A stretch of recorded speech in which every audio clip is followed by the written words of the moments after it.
The coffin of Tiamwea has been found in its underground burial chamber at Saqqara, and features in a TV documentary. It has lain within a burial chamber, undisturbed, for thousands of years. Now a remarkable Egyptian sarcophagus has emerged from deep beneath the sands near Cairo, to the excitement of archaeologists, who describe it as a hugely significant dream discovery. The giant granite sarcophagus is covered in inscriptions dedicated to Tiamwea, who headed the treasury of King Ramses II, Egypt's mightiest pharaoh. Ola El Aguizi, emeritus professor of the Faculty of Archaeology at Cairo University, discovered it in Saqqara, an ancient necropolis about 20 miles south of Cairo. Last year, El Aguizi, who heads the archaeological mission at the site, uncovered Tiamwea's surface-level tomb. Now she has found his underground burial chamber with the sarcophagus, which could reveal more about those who ruled Egypt after Tutankhamun. At the center of the tomb's courtyard, El Aguizi's team spotted the top of a vertical shaft, which suggested a passage to a burial chamber. But that shaft proved so deep, at 8 meters, that it took a week just to remove all the sand, using a bucket attached to a hand-operated rope winch. El Aguizi then squeezed herself into that bucket and made a dangerous, slow descent down the shaft. At the bottom, she was astonished to find the sarcophagus. National Geographic cameras captured everything while shooting the latest excavation season for an 8-part documentary series, Lost Treasures of Egypt, which begins in the UK on October 2nd. Finding a complete sarcophagus in its original tomb is incredibly rare. El Aguizi told The Observer, the discovery of this sarcophagus in its original place in the burial shaft was very exciting because it is the sarcophagus of the owner of the tomb, which is not always the case. Sometimes the sarcophagus is for a different person of a later period, when the tomb was used in later periods. But this time it is not the case. She said that Tiamwea's titles listed in the hieroglyphs emphasize his closeness to the king, proving that he had a very important role in the administration of that time. She added that the sarcophagus is inscribed with emblems of deities, including the sky goddess Nut on the lid, covering the chest with open wings to protect the deceased. Her team will now study it to uncover the full story of Tiamwea's life. Peter der Manulian, professor of Egyptology at Harvard University, said, Saqqara is one of the most important cemeteries, for both royals and non-royals, throughout the millennia of Egyptian history. This Egyptian team has added yet another important chapter to the history of the site. Oxford University Press is about to publish Manulian's book Walking Among Pharaohs, George Reisner and the Dawn of Modern Egyptology, a biography of America's greatest archaeologist, who directed many excavations and realized the importance of Saqqara. Manulian said of El Aguizi, I'm always pleased to see Egyptian archaeologists making these discoveries. There's a long history of Western archaeologists doing this work. So it's great to see their own discoveries, and the fact that she's a woman archaeologist, an Egyptian woman archaeologist, is even more welcome. Tom Cook, the documentary series producer, paid tribute to El Aguizi and her fabulous discovery. She's a grandmother, she's in her 70s and she's still going out there doing this really quite hazardous job. Noting that a piece of the lid had been broken off, indicating that ancient tomb robbers had stolen burial treasures, he said, these tombs were so frequently raided by tomb raiders that there was no guarantee that anything exciting would be down there. So it was only when they reached that final chamber that they realized something spectacular really was there.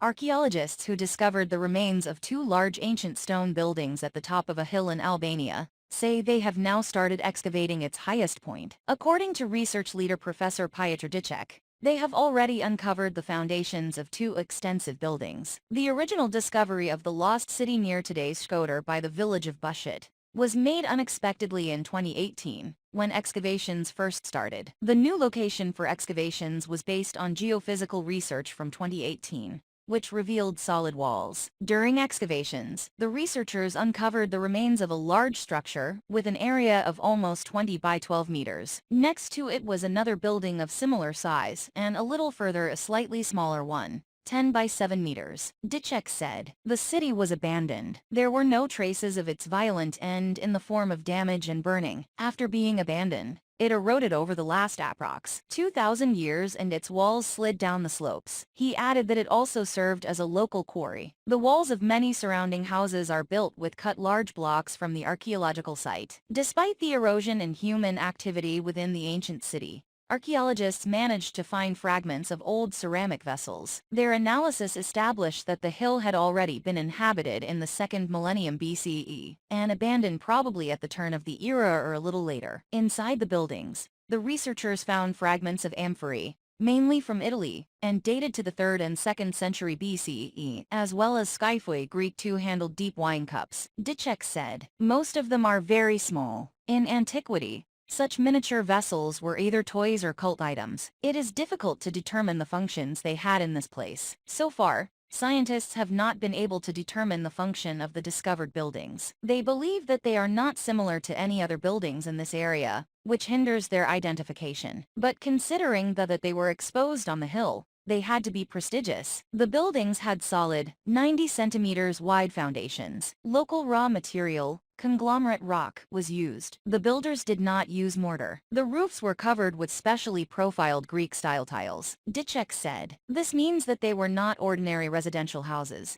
In addition, they are in the dominant location in the city. We could make different guesses, but we have to wait for the results of further research. All data indicate that the discovered buildings come from the Hellenistic period, the end of the 3D, and the first half of the 2nd century BCE. In 2018, archaeologists uncovered solid, Cyclopean defensive walls, 2 gates with bastions and fragments of buildings. Scientists estimate that the fortress had an area of nearly 30 acres. The fortified city was located between 2 important Illyrian, present-day Albania, center Saqqara, the capital of Illyria, and the Greek city of Lissos. Perhaps it was Byzania, but archaeologists are still looking for convincing evidence to support this hypothesis. The city was described by a Roman historian, Livy 59 BCE 17c, in the context of the battles between the Roman troops and the last Illyrian king, Gentius. The Albanian team leader was Dr. Samir Shpuza from the Institute of Archaeology in Tirana.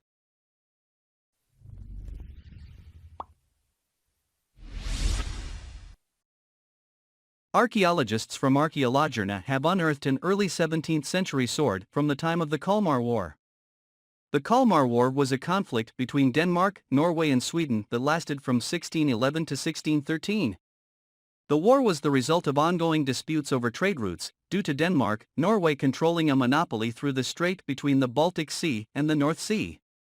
Sweden sought to establish an alternate route through Lapland to avoid paying a toll on the use of the Øresund, or Sound Strait, a toll that constituted up to 2/3 of Denmark's state income in the 16th and 17th centuries. King Christian IV of Denmark and Norway protested to the Swedish king, Charles IX, but his protests over the new route was ignored. Finally, in April 1611, in response to Sweden's claim of a traditionally Norwegian area in northern Norway, Denmark-Norway declared war upon Sweden and invaded. A force of 6,000 Danish troops was sent to Kalmar to lay siege to the city and castle. For centuries, Kalmar was of strategic importance, even being described as the key to Sweden, as the city and fortress controlled the Kalmar Strait and access to the north along the Swedish east coast towards Stockholm. Although the city fell to the Danes, they were unable to completely subdue the Swedish forces, resulting in the signing of the Peace of Naird in January 1613. The researchers believe that the cellar may be part of a medieval farm, which by referencing against contemporary texts, suggests that it was once owned by Godskak Hulskid in 1368. Other sources document the farm in 1483, however, the farm appears to have been burned down in the summer of 1611 during the time of the Kalmar War. The floor of the cellar was covered with broken brick, stone and wood, likely from the upper floors of the buildings, as well as 2 heavily fire-damaged hand grinders and a pile of burnt grains. While removing the collapsed material, the team uncovered a rare Danish sword, which according to specialists, shows an evolutionary leap from a medieval sword to more modern designs that would eventually dominate the 17th century battlefield. In a statement issued by Archaeology, at the time of the Kalmar War, the European armies were in a turning point, the military revolution, where new tactics and weapon systems were being tested. This find fits well into the arsenal of the time. Hello and welcome to Blast World Mysteries. Subscribe. Archaeologists have discovered a shrine containing previously unknown ancient rituals during excavations at Baranik, a Greco-Roman port in Egypt's eastern desert. The discovery was made by archaeologists from the Sicket project, led by Professor Joan Aller Guzman, at the Autonomous University of Barcelona. The study, which was recently published in the American Journal of Archaeology, describes the Saqqara project's excavation of a religious complex from the late Roman period. The religious complex, dubbed the Falcon Shrine by the researchers, dates from the late Roman period, which lasted from the 4th to 6th centuries AD. During this time, the city was partially occupied and controlled by the Blemmyes, as indicated by the discovery of inscriptions on a stele in a small traditional Egyptian temple, which was adapted by the Blemmyes to their own belief system after the 4th century AD. The Blemmyes were nomadic eastern desert people who appeared in written sources between the 7th and 8th centuries BC. The Greek term first appears in a poem by Theocritus and in Eratosthenes in the 3rd century BC. The Blemmyes, according to Eratosthenes, lived with the Megaberoi in the land between the Nile and the Red Sea north of Meroe. They had occupied Lower Nubia and established a kingdom by the late 4th century. From inscriptions in the Temple of Isis at Philae, a considerable amount is known about the structure of the Blemmyan state. The most remarkable find in the shrine was around 15 falcons, most of them without their heads. Burial of falcons had already been found in the Nile Valley, but this was the first time archaeologists discovered falcons buried within a temple and accompanied by eggs. This discovery, the team considers, suggests a new previously unknown ancient ritual. When compared to falcon burials in the Nile Valley, mummified headless falcons found in other areas were always just individuals, not a group, as in the shrine discovered at Baranik. The shrine contained the following inscription: "It is improper to boil a head in here,"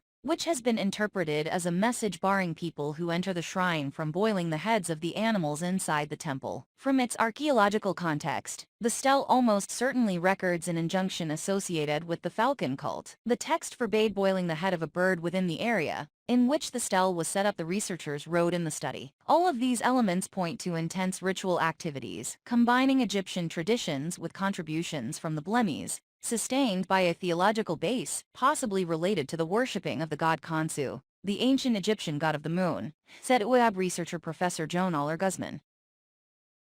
2 battle axes used in hand-to-hand fighting at the Battle of Grunwald over 600 years ago have been found by detectorists during a sweep of the famous battle site in northern Poland. The find, which has astonished archaeologists, is all the more important as the melee weapons are in remarkably good condition. The axes are of 2 different types.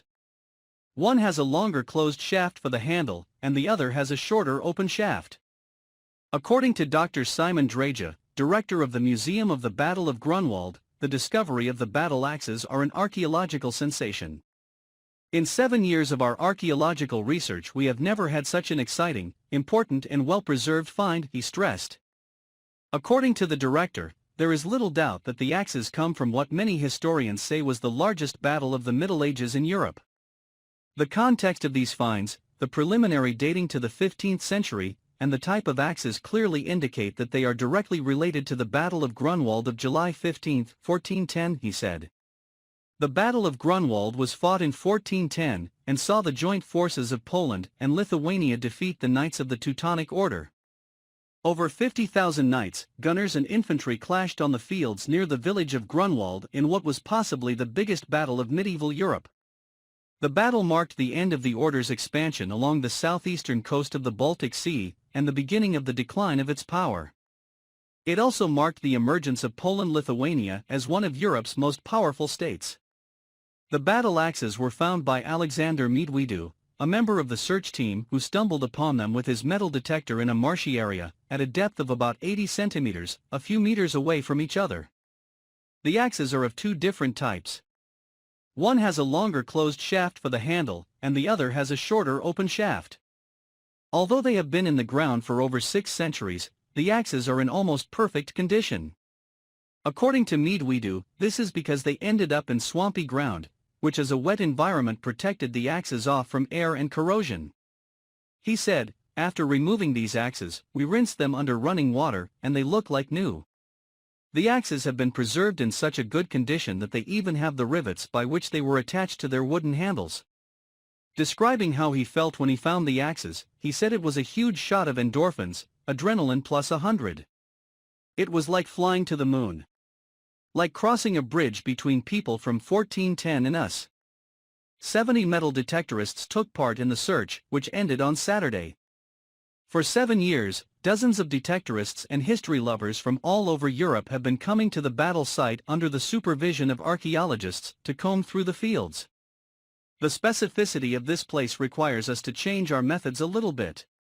We do not do it with the typical excavation method. We cooperate with detectorists who have their own equipment, their own metal detectors, said Adam Gorecki, the archaeological research manager. In previous years, archaeologists from many countries have come to search the site of the battle. However, due to the COVID-19 pandemic, fewer people took part this year.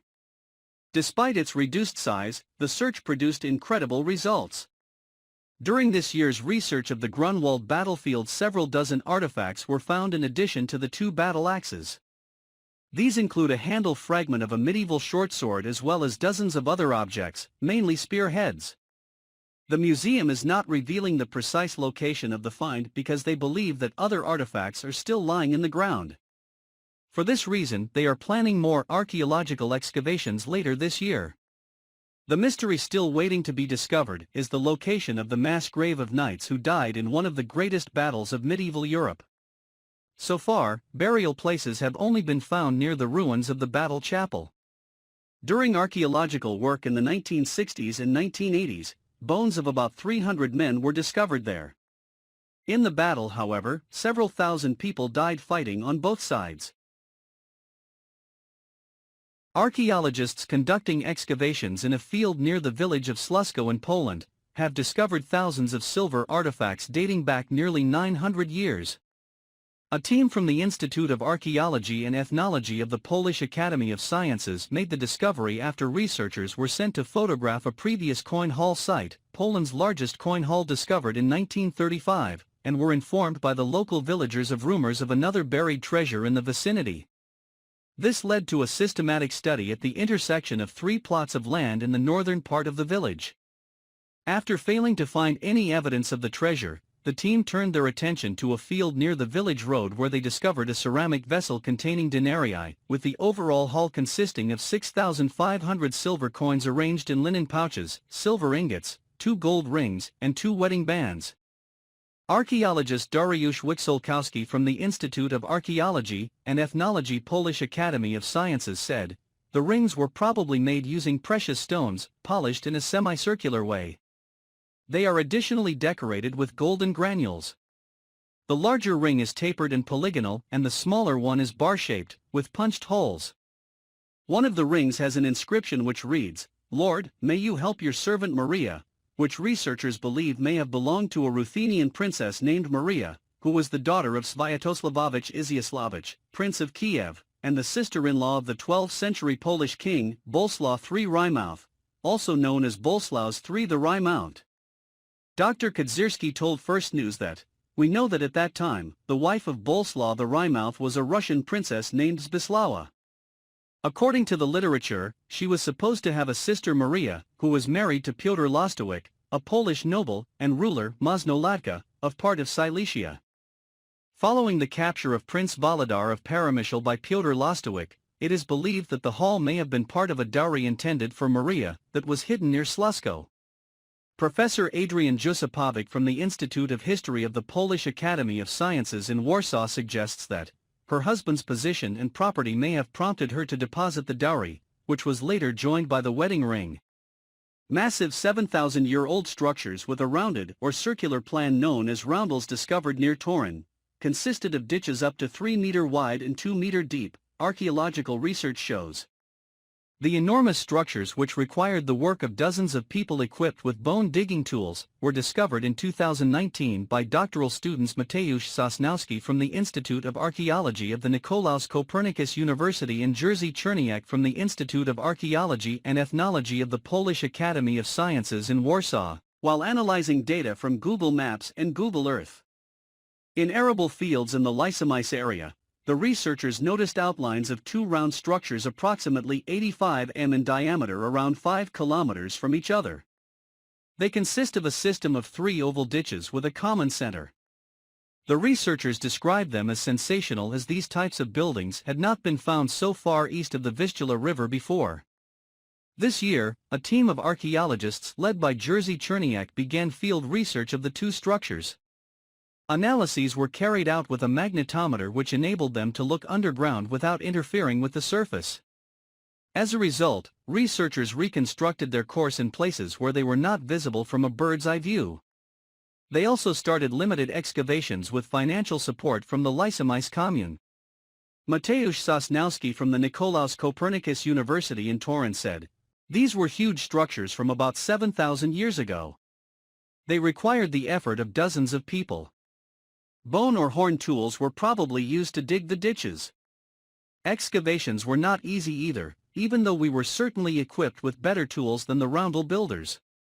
During excavations, the archaeologists took samples of burnt coals from inside the ditches to carry out C-14 radioactive carbon isotope analyses and determine the approximate age of the structures. They also found dozens of fragments of ceramic vessels. Sosnowski said, "Most of the shells we found belong to the incised linear pottery culture community.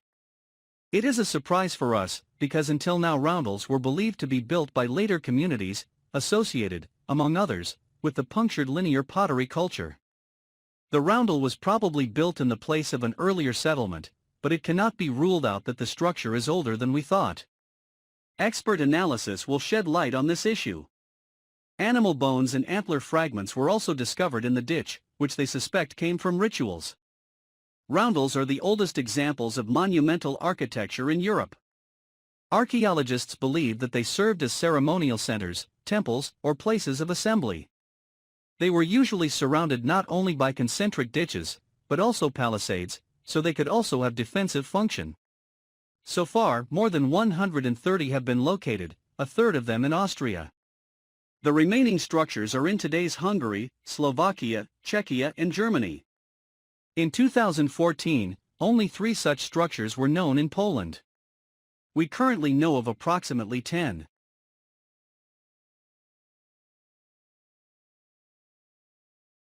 A team from the Museum of London Archaeology have excavated the largest Anglo-Saxon cemetery in Northamptonshire at Overstone Gate.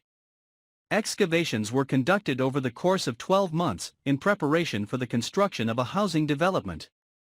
The team from Mola have exhumed 154 burials dating from the Anglo-Saxon period, AD 450 to 1066, containing grave goods that total around 3,000 excavated artifacts.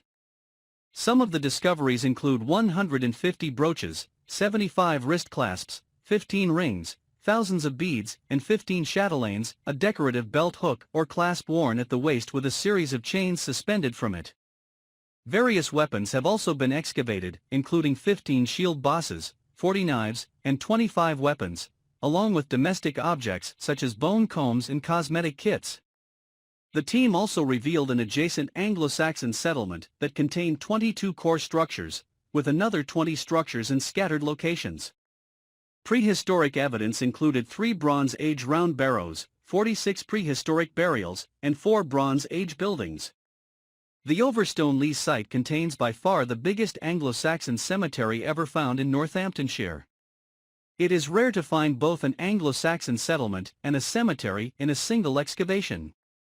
The excavations will help us understand the way people lived in both the Anglo-Saxon period, around 1,500 years ago, as well as the Bronze Age, nearly 4,000 years ago. The human remains will tell us about diet, health, and even the origins of the people themselves, whilst their buildings can teach us what their day-to-day lives were like, and how they utilized the local landscape in these 2 different periods. 10 ancient stories and the geological events that may have inspired them. If you dig deep enough, say scientists, you can find some truth to legends and creation stories. Myths have fed the imaginations and souls of humans for thousands of years. But a few have roots in real geological events of the past. Here are 10 ancient stories from around the world, and the geology that may have influenced them. The Oracle at Delphi. In ancient Greece, in the town of Delphi on the slopes of Mount Parnassus, there was a temple devoted to the god Apollo. Within a sacred chamber, a priestess called the Pythia would breathe in sweet-smelling vapors emanating from a crack in the rock. These vapors would send her into a state of frenzy during which she would channel Apollo and speak gibberish. A priest would then turn the gibberish into prophecies. Science, the temple was a real place, and scientists have discovered 2 geologic faults running beneath the site, now in ruins. Gas was likely emanating from those fissures when the oracle was in action. But researchers have been arguing over the contents of the euphoria-causing gaseous mix. Theories include ethylene, benzene, or a mix of carbon dioxide and methane. Atlantis. Plato, the ancient Greek philosopher, wrote of a great civilization called Atlantis, founded by a race of people who were half god and half human. They lived in a utopia that held great naval power. But their home, located on islands shaped like a series of concentric circles, was destroyed in a great cataclysm. Science, Atlantis probably wasn't a real place, but a real island civilization may have inspired the tale. Among the contenders is Santorini in Greece. Santorini is now an archipelago, but thousands of years ago, it was a single island of volcano named Thera. Around 3,500 years ago, the volcano blew up in one of the biggest eruptions in human history, destroying the island, setting off tsunamis and blowing tons of sulfur dioxide into the atmosphere, where it lingered for years and probably caused many cold, wet summers. Those conditions would have ruined harvests in the region and are thought to have contributed to the quick decline of the Minoans, who had dominated the Mediterranean from nearby Crete. The city of Helike in Greece has also been suggested as inspiration for Atlantis. The ancient metropolis was wiped off the map by an earthquake and tsunami in December of the year 373 BC. Pele, goddess of Kilauea. Pele came to Hawaii with her sisters and other relatives. She started in Kauai. There she met a man, Lohio, but she did not stay because there was no land hot enough for her liking. She eventually settled in the crater at Kilauea on the big island of Hawaii, and asked her sister Hi'iaka to return for Lohio. In return, Hi'iaka asked that Pele not destroy her beloved forest. Hi'iaka was given 40 days for the task, but did not return in time. Pele, thinking that Hi'iaka and Lohio had become romantically entangled, set the forest on fire. After Hi'iaka discovered what had happened, she made love to Lohio in view of Pele. So Pele killed Lohio and threw his body into her crater. Hi'iaka dug furiously to recover the body, rocks flying as she dug deeper. She finally recovered his body, and they are now together. Science. What seems like a celestial soap opera actually describes volcanic activity at Kilauea, say scientists. The burning forest was probably a lava flow, the largest the island experienced since its settlement by Polynesians. Lava flowed continuously for 60 years in the 15th century, covering some 430 square kilometers of the island of Hawaii. If any flow were to be commemorated in oral tradition, this should be the one, because the destruction of such a large area of forest would have impacted Hawaiian life in many ways, U.S. Geological Survey volcano scientist Donald A. Swanson wrote in the Journal of Volcanology and Geothermal Research in 2008. Hi'iaka's furious digging may represent the formation of the volcano's modern caldera that occurred in the years after the lava flow. Rama's Bridge. In the Hindu epic the Ramayana, Sita, the wife of the god Rama, is kidnapped and taken to the demon kingdom on the island of Lanka. Bears and monkeys help Rama and his brother Lakshman by building a floating bridge between India and Lanka. Rama leads an army of monkey-like men and rescues his wife. Science. Satellite images reveal a 29-kilometer line of limestone shoals that stretches between India and Sri Lanka that would have been drowned when sea level rose after the last ice age. It is possible that people were able to cross over the bridge until about 4,500 years ago. But Rama's Bridge is not the only mythological site buried along India's shores. A more recent natural event, the tsunami in the Indian Ocean on December 26, 2004, revealed the truth of the legend of Mahabalipuram, a port city on India's northeast coast that was said to be home to 7 pagodas. Today, only one pagoda, the Shore Temple, exists. But the Great Tsunami removed centuries of sediment from the ocean floor just off the coast, revealing several submerged temples. The Exploding Lake. The Kam people in Cameroon lived for a short time in the land of the Bemesi.